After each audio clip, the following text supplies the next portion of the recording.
You are. All right, so I am rumored to be going live right now on Facebook, and I don't know. Oh, here's the comments. So that's kind of cool. And we had a huge problem with my other software in which we were simply not able to go live. I got the Wheel of Death multiple times. I tried to go live on Facebook. Maybe it's a problem between the two of them not talking to each other. But if you are here, and if I have not totally lost you because I told you to be here 15 minutes ago, and my original broadcast deadline came and went. Ah, here we go. We got some viewers.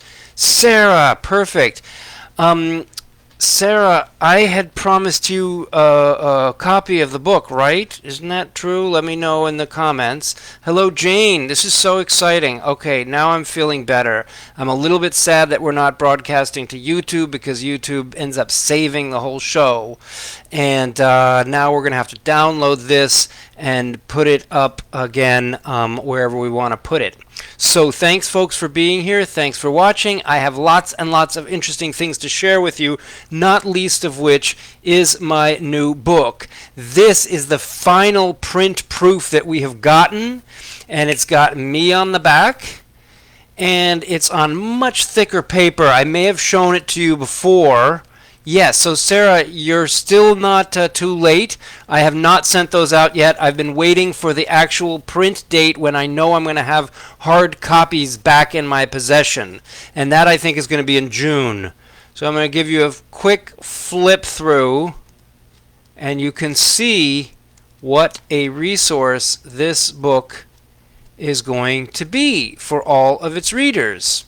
So I'm very excited about this, but I have so many other things I want to show you. So I'm psyched about that. One thing that's kind of cool is these lockets. So you see this little locket here? This is something that you can put a crystal into. And so I'm going to be putting crystals into these and selling them. There's a nice tree of life, which is kind of great also. So if you're interested in any of this stuff, you could mention it in the comment or send me an email, kyle@crystalconcentrics.com. And what I'm going to do is I'm going to just cycle through all the cool things I have to show you. I have some interesting stone specimens. I have some upcoming things I'm going to wrap. I have some pendants that I've already wrapped. And I have so much. I'm just going to get right into it. Also, one thing that's kind of cool is that at my store in Arlington, Massachusetts, I have started carrying nice candles like this, friendship candles. They are Reiki infused with essential oils, and I've also carried a bunch of new incenses. I never really had many incenses, and now I'm selling these ritual candles and also these cool little glass holders for them. So I'm going to look forward to having this be shared after the fact for everybody else who either was here earlier or is still curious about it. Here's Sage Soy Wax Candle, Selenite Cleansing. So all of these are some very cool candles that I've got in my store right now. Some other things that came through recently are some new pendants. And I don't know if I showed this on my last one, but this is a Sheen Obsidian, very wonderful pendant that is wrapped in a very exquisite way. So this side, when the light doesn't hit that sheen, it looks totally black.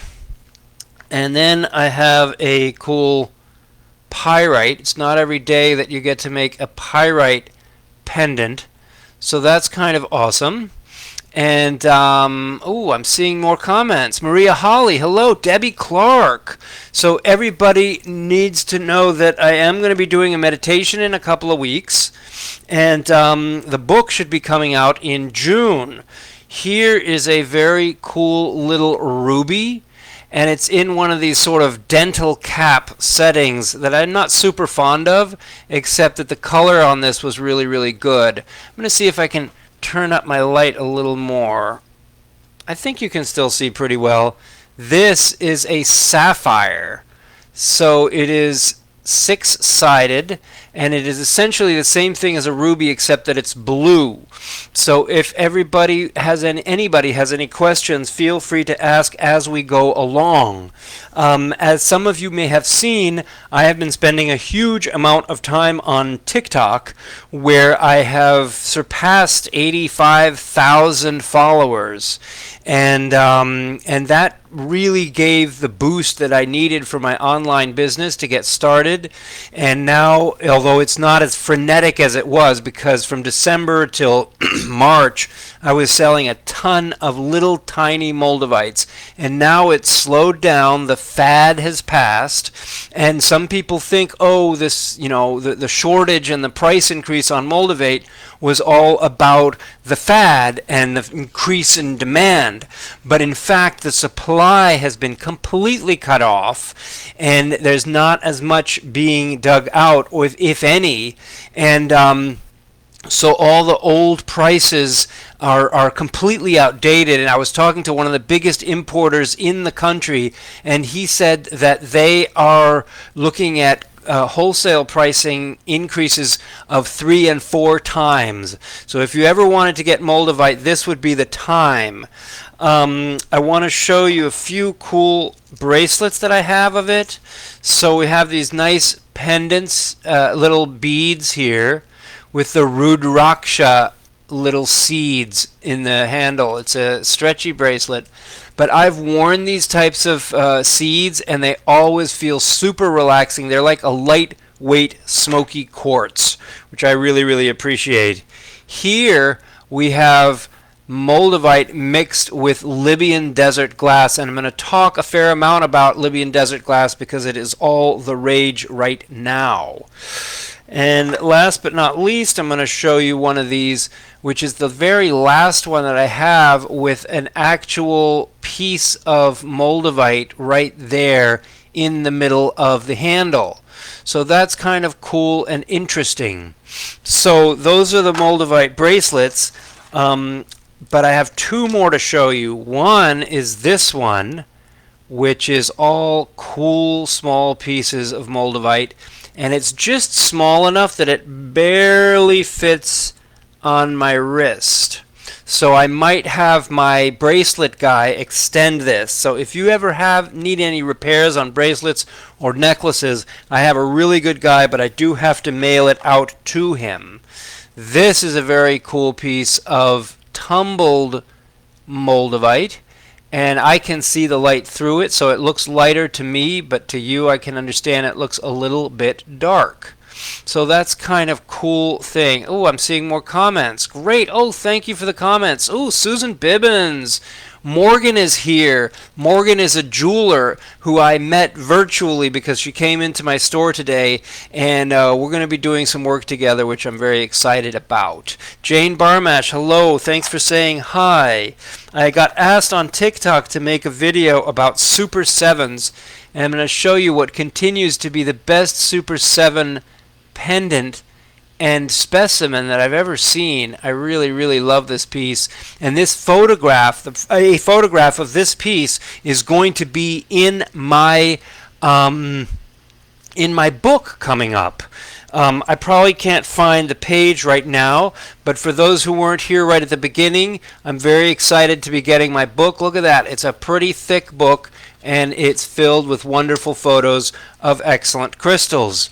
I got contacted by somebody in China who wants to make carvings for me, and so I showed him this, and who knows what will come out of it, but I'm interested to see, because he has a workshop where they do truly exquisite carving, and it'll be nice to get some pieces from him. I'm a little flat out cash-wise because I did spend money at Tucson, even though I didn't physically go. I did a FaceTime purchase there, and then I also have this book to look forward to printing it, and there may even be a hard copy of the book, which should be very, very interesting.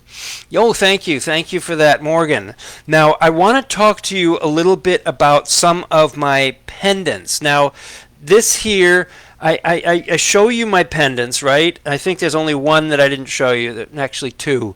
I'm going to show you this one. This is a gorgeous, gorgeous sphere of clear quartz.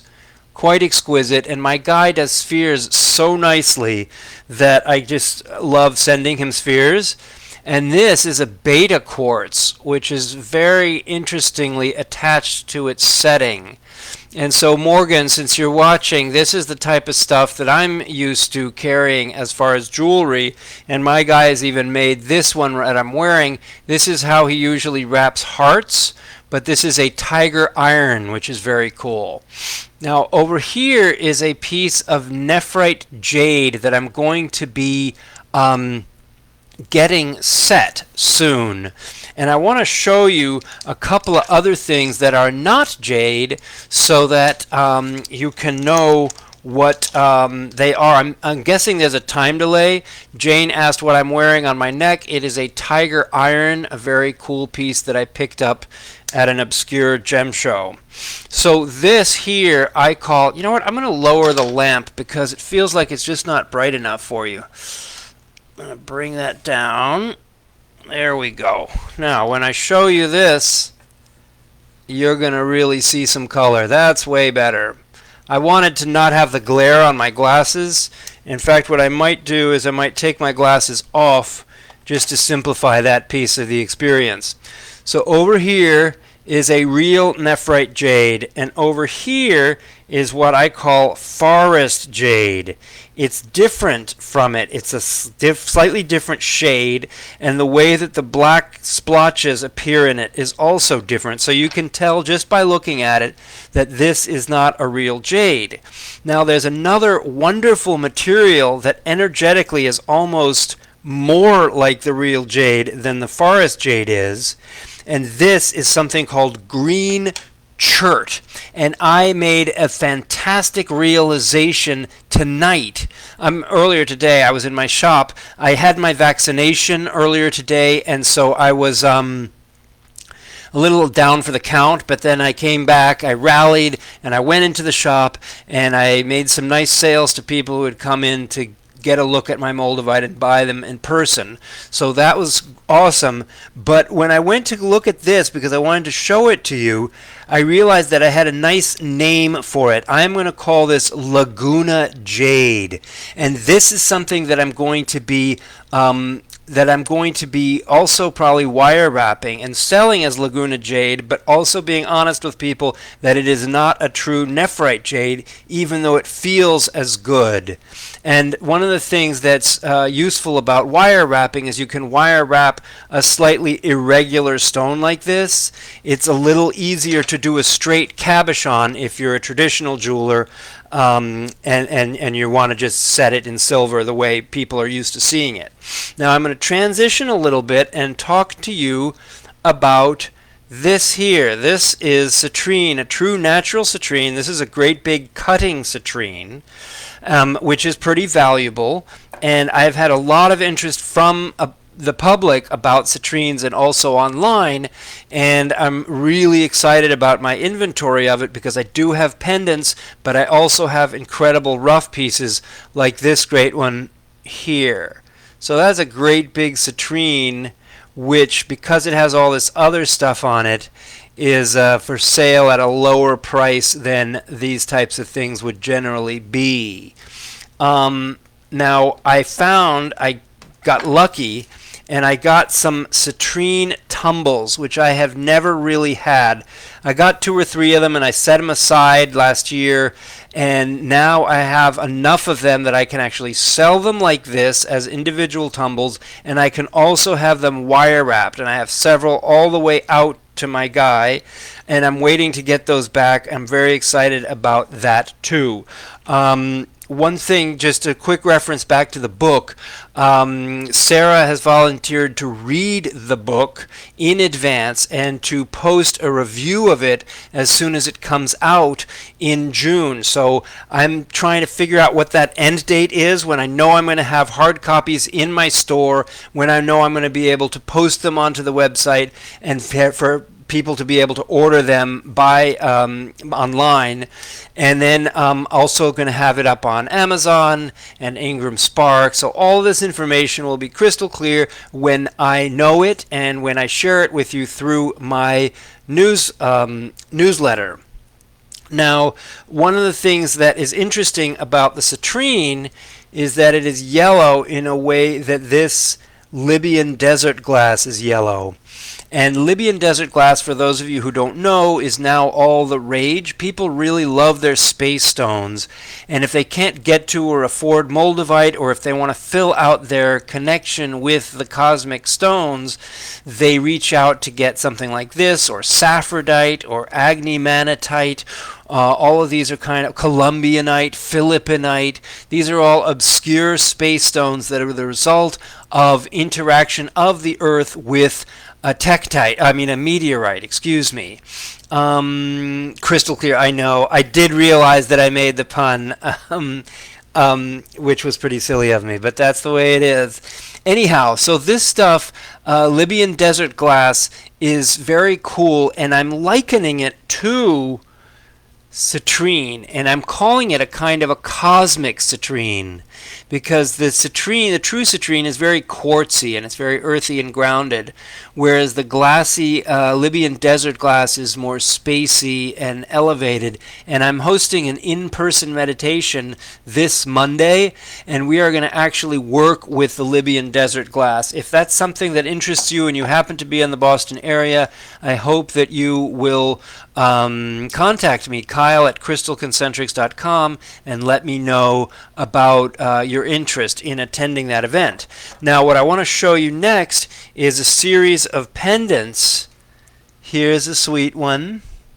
So this is what the smaller pendants look like, with a very simple setting. And then we have another one, but this one is a little bit thicker, which is kind of cool.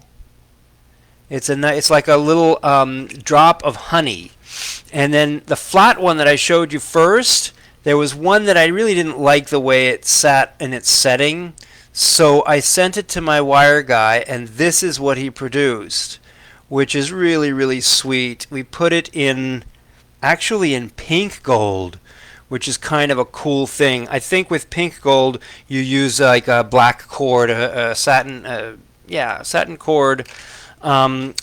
Last three pieces of Libyan desert glass jewelry is this wonderful angel done in silver with a very cool little way that it catches in the back. And then this big piece, I like this piece a whole lot. Now, one thing that's interesting that's happened with the Libyan desert glass is that I've posted a few videos about it, and the people in Libya have started seeing it, and I'm getting a ton of comments and interest. People who never knew it existed, or people who are, concerned that the resources of the country are being sold out. But mostly people are really happy and glad that we're giving it some good exposure and that there's interest in it.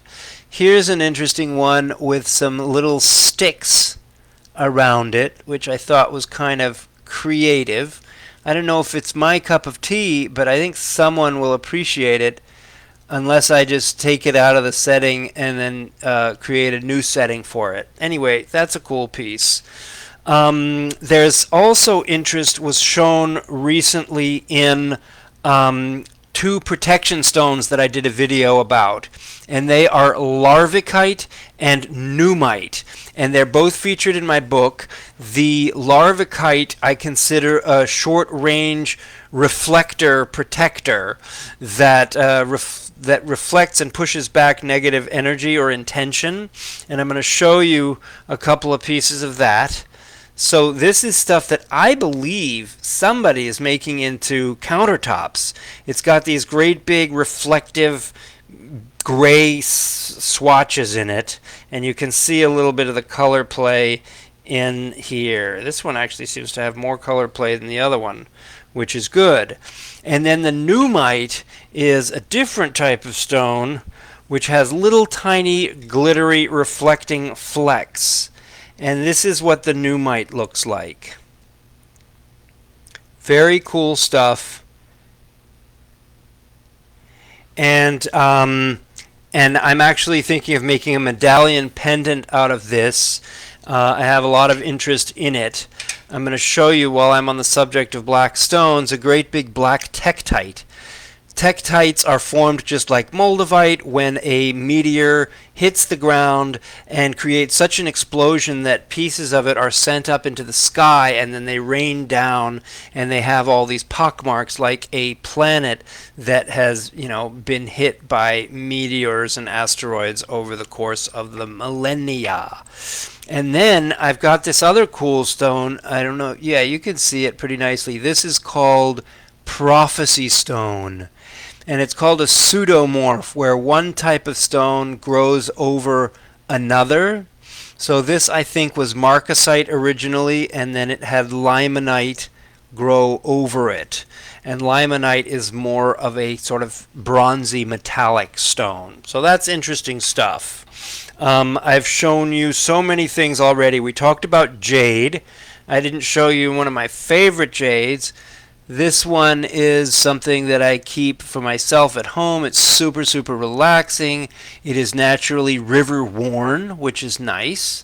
And so I was inspired partly by that to talk about the true jade that I'm going to make into a pendant, the forest jade that I could also make into a pendant, because the price difference is so great that somebody may be more interested in getting this at the lower price than, when this is finished, getting this at the higher price.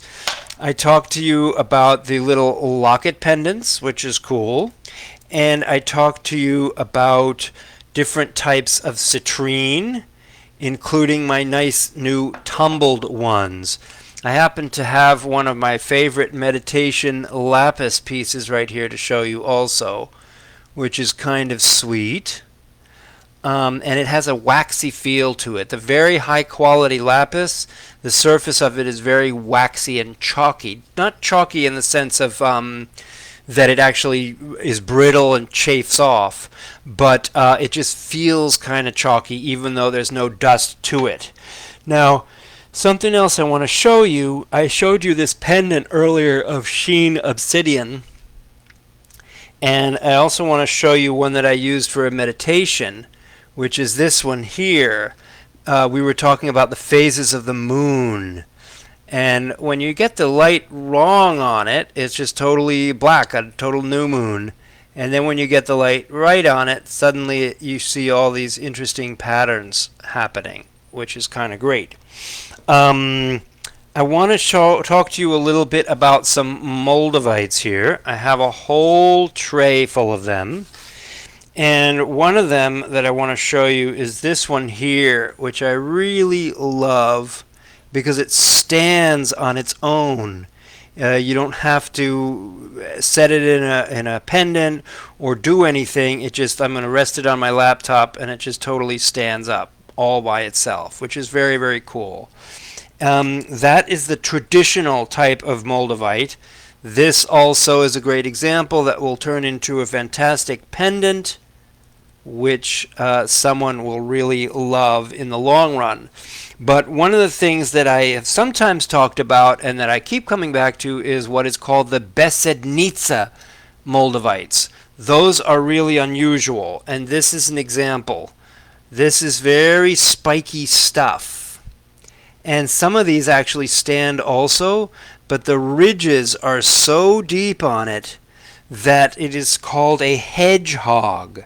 And I'm going to show you another shape. This one is really wild. It's like this. I call it the sort of headdress, and it's hollow. And it's got this interesting arching spiky headdress thing going on, which is very trippy. Yes, thank you, Jacqueline. Hey, Jacqueline, how you been?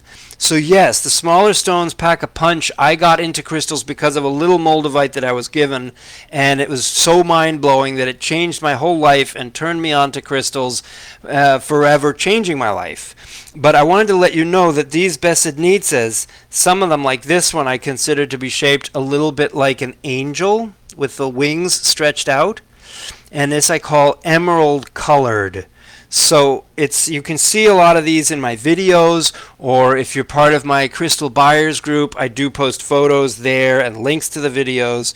But I finally have all of these pieces priced, and they start actually at a couple $100, and then they go up to maybe, I don't know, in this tray the most expensive one is $680.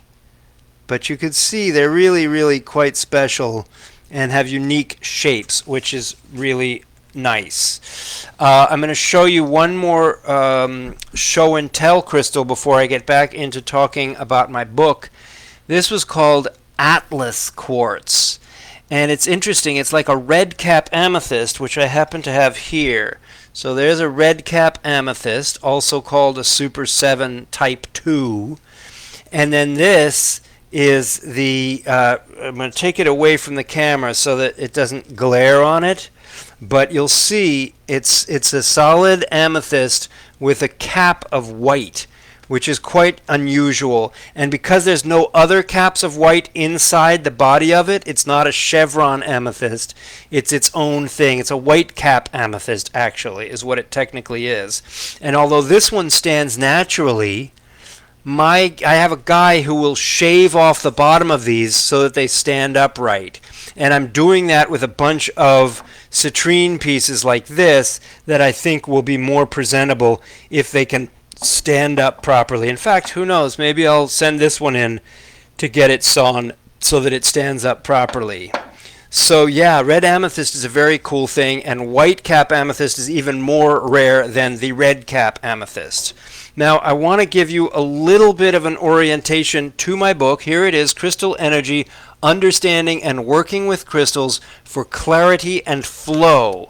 And what it has is a very simple table of contents here. And I'm going to just read it to you. Part 1 is the background. It explains how I got into it and what makes me different. And it also explores my differences of opinion with a lot of New Age and crystal lore philosophy. So that makes for some very interesting reading in Part 1. In Part 2, we have Understanding Crystals, in which I get into my 10 energy zone system, by which I categorize all crystals. And if I'm lucky, I'm going to find the one diagram in here. That's eluding me. Nope, I ain't finding it right now. But I have one diagram in here that shows you the 10 energy zones, where they're connected to the body, and also I talk about how I had figured this out after I realized that the chakra system was a really useful way of categorizing our human energy zones into different parts. And my energy zone system is a little different from the chakras in that, for example, I don't just talk about the location. Heart I also call the heart zone, but throat I call voice, and third eye I call vision. And those are different names and different implications. Like, for example, the crown chakra, which is at the top of the head, I call source. And source is a little different from simply your crown. Source has to do with a connection between the individual and the universal. So it's a little bit of a broader definition. So the second part of the book explores all of that type of stuff. And then the third, and as well as a lot of practical applications for how to use crystals in your life. Yes, Maria Holly noticed that the white cap amethyst looks like a snow-capped mountain. So the third part of the book here is listing the stones by energy zone. So I list them in two ways. First, by energy zone, so that you can see them all here. And then I group them by whether they're quartz or not quartz. And in color, next to the name of the stone, I have the energy zone listed: belly, self, heart, healing, vision. It's a great resource glossary in the back so that you can search and find any type of stone that you'd like to learn more about. So I'll talk more about that when it actually comes out. And if you're not on my mailing list, I hope you will join it by visiting crystalconcentrics.com. And if you have any questions or you saw anything tonight that interested you, that you might be interested in purchasing, actually, let me show you one last thing here. The difference, I'm going to do a video on TikTok about the difference between shungite and obsidian and jet. So here we go. Oh, thanks, Jacqueline. Oh, cool. Good. Nice. So this is an Apache tier obsidian, so it was thrown up like a tektite, but from a earthly volcanic event. But when you look at black obsidian, when it's broken, it looks like this, a lot like glass. So obsidian is very glassy. Onyx, black onyx, is much more stony. This is a shungite here that has interesting textures to it. So sometimes you can factory cut shungite and it has a very flat surface, but as you can see here, it's a little lumpy and irregular, and for some reason the shungite is the only stone that regularly shows up lumpy and irregular even after it's been cut and polished. And this here is a piece of jet. Jet is extraordinary. You see it here. It is also a petrified wood, but it's not replaced by quartz like normal petrified wood. It is just sort of crushed and pressed under pressure and possibly even underwater. And it carbonizes, turning black like this, but remains very light in weight. So I actually really like jet as an internal clearing stone, so I can't recommend it enough. So jet is great stuff.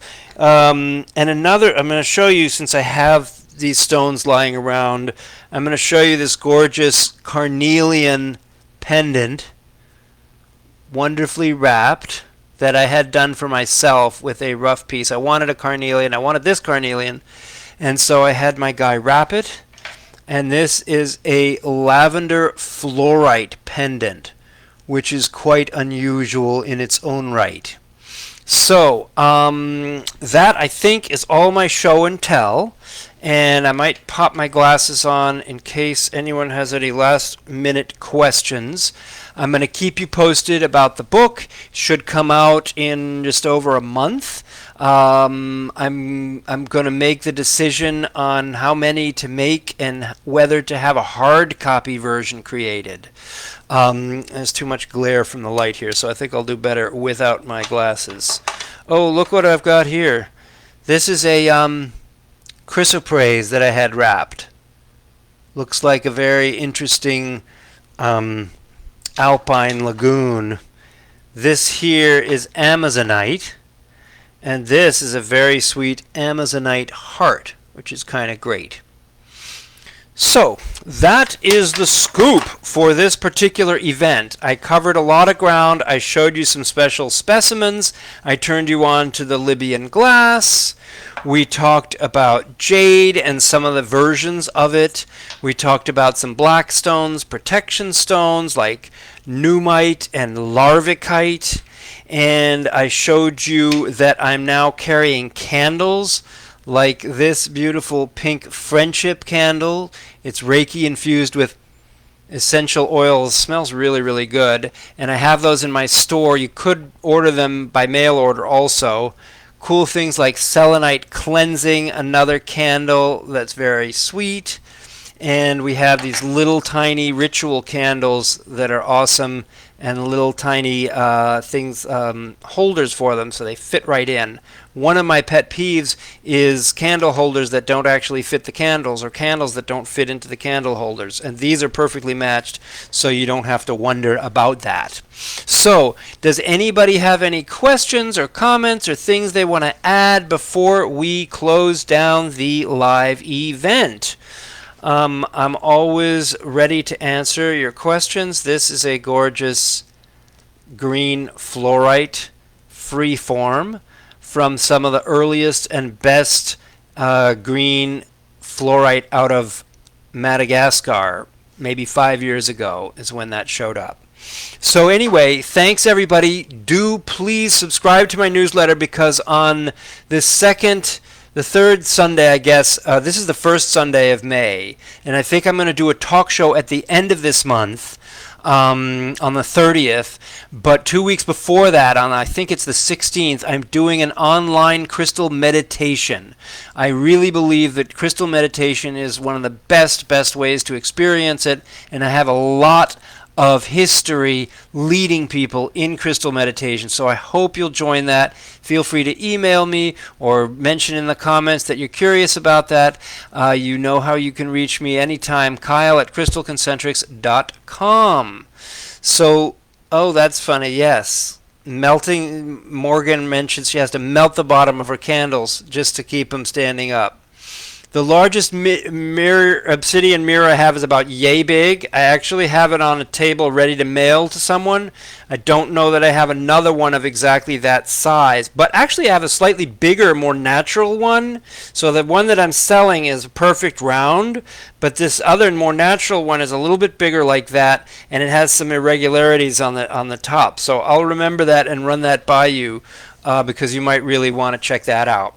So thank you everybody for watching. I'm really sorry to all the people that I lost because of huge technical problems with BeLive.com. BeLive TV is supposed to connect me to Facebook and to YouTube simultaneously.